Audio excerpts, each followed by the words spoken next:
Le manuscrit d'état civil date de 1535. Actuellement stocké dans les fonds de la médiathèque, il est désormais accessible par tous, à toute heure et en tout lieu, sur Internet. C'est au total 1662 registres paroissiaux et d'état civil de Troyes qui sont désormais accessibles sur le site des archives départementales. Autant avant on allait télécharger un ou deux documents, maintenant les gens passent leur temps à aller télécharger, à aller consulter, à aller visionner tel ou tel document. Donc il est logique que les archives départementales se mettent à numériser le fond qui est en notre possession pour que justement l'ensemble, j'allais dire des internautes, puissent accéder aux archives. Le but premier est l'accès à tous. Cette dématérialisation est aussi un gain de temps pour les services municipaux. On a eu jusqu'à 300 à 400 demandes d'actes, par exemple de naissance, sur une journée. Donc vous voyez que c'était énormément de travail pour les services. On a décidé donc de dématérialiser afin déjà que les gens puissent les consulter sans les endommager.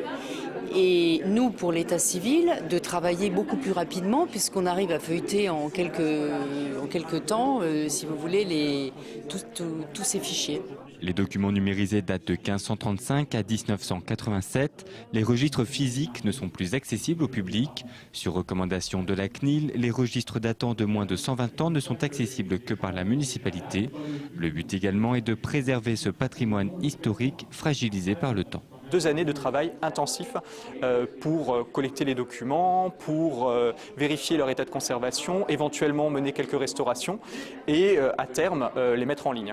Ça représente 1662 registres, en tout 440 000 pages qui ont donné lieu à la création de 220 000 images. Il est donc possible de rechercher les registres par paroisse, année ou encore par acte, mais également par nom. Nous avons lancé un programme d'annotation collaborative où tout internaute qui le souhaite peut s'inscrire à ce programme. Par exemple, je m'intéresse à la paroisse Saint-Jacques en 1540, je relève 500 noms.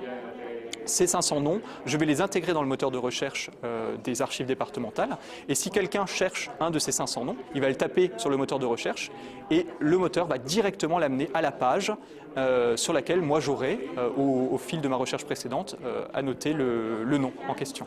Au-delà des archives, d'autres documents comme le cadastre napoléonien sont en accès libre sur le site des archives départementales et le nombre de documents numérisés est en constante augmentation.